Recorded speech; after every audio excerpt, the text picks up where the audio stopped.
Headlines प्रायोजक राम बंधू आचार, आपला टेस्ट पार्टनर।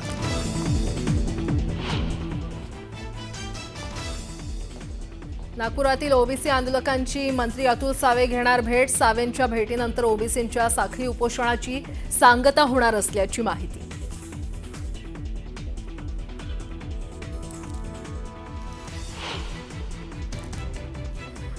वैभव खेडेकर यांचा भाजप प्रवेश लांबणीवर। आज मुंबईत होणारा पक्षप्रवेश लवकरच पुढील काही दिवसात होणार असल्याची माहिती। पक्षप्रवेश लांबणीवर गेल्याचं कारण मात्र गुलदस्त्यात।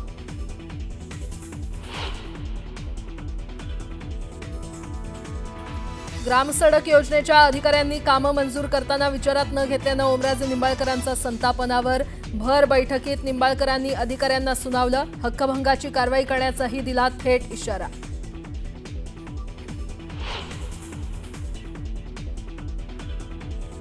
जीएसटीबाबत मोदी सरकारचा मोठा निर्णय। 12 आणि 28% जीएसटी स्लॅब बंद। आता 5 आणि 18% जीएसटी स्लॅब। 22 सप्टेंबरपासून नवे जीएसटी दर लागू होणार।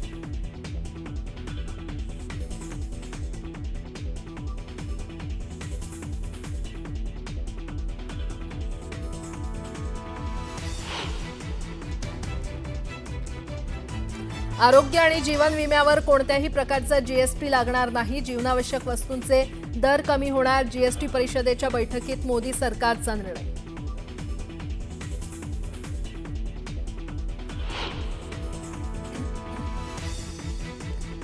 ओबीसींसाठी मंत्रिमंडळ उपसमितीची स्थापना। ओबीसी उपसमिती अध्यक्षपदी चंद्रशेखर बावनकुळे तर भुजबळांसह पंकजा मुंडे आणि गणेश नाईक तसंच गुलाबराव पाटील उपसमितीत।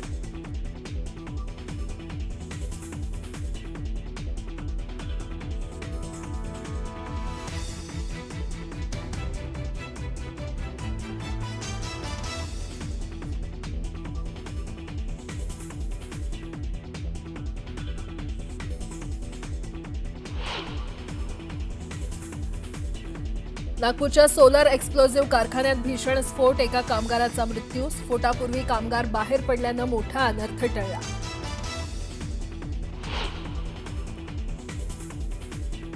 राज्यात पावसाचा जोर पुन्हा वाढण्याची शक्यता। कोकण, घाटमाथा आणि उत्तर महाराष्ट्रातल्या अनेक भागांना हवामान खात्याचा ऑरेंज अलर्ट।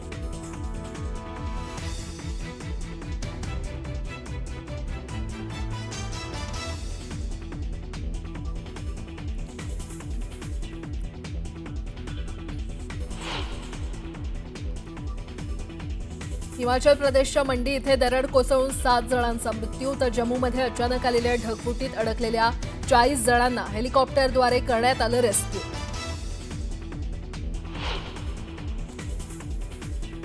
यमुना नदीला आलेल्या पुराचा राजधानी दिल्लीला फटका। अनेक सखल भागात शिरलं पाणी। 10,000 लोकांना केलं स्थलांतरित। निगमबोध घाटावर अंत्यसंस्कार बंद।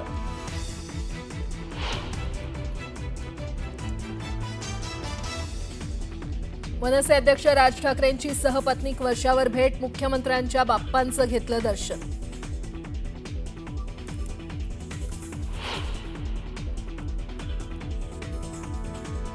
रिलायन्स उद्योग समूहाचे संचालक मुकेश अंबानी आणि नीता अंबानी यांनी घेतलं लालबागच्या राजाचं दर्शन। अंबानींच्या हस्ते राजाची आरती।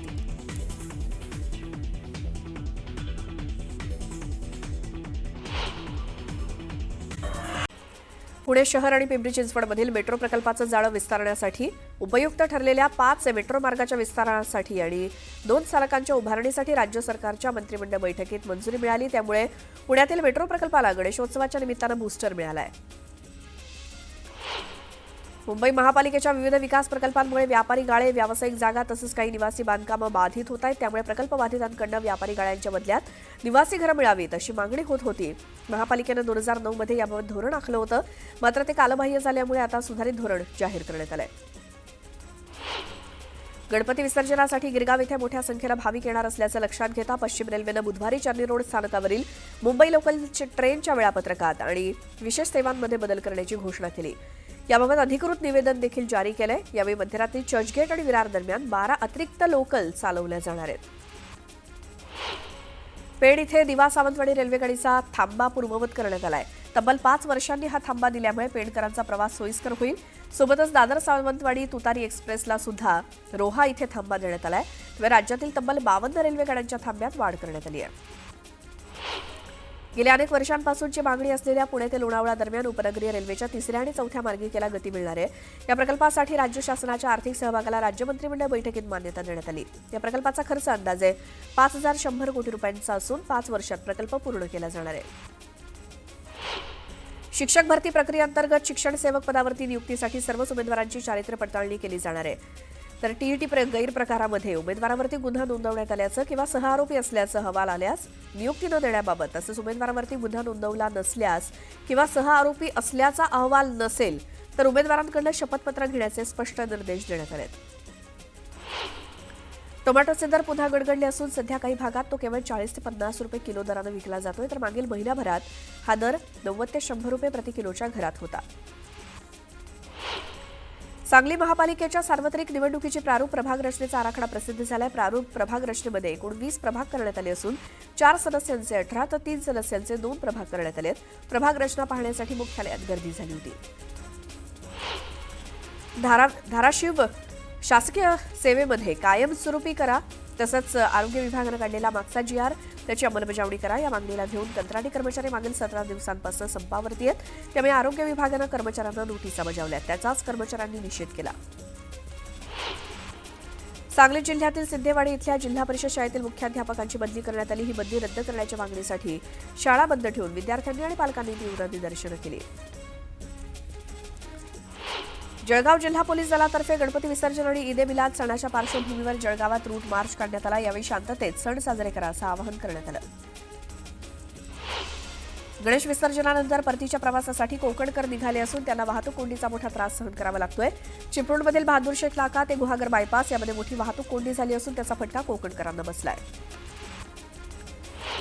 सोलापूर जिल्ह्यातील सर्वपक्षीय ओबीसी समाजाच्या नेत्यांची आणि पदाधिकाऱ्यांची पंढरपुरात बैठक संपन्न झाली. तत्काळ मराठा समाजाचा शासन आदेश रद्द करावा अशी मागणी करण्यात आली.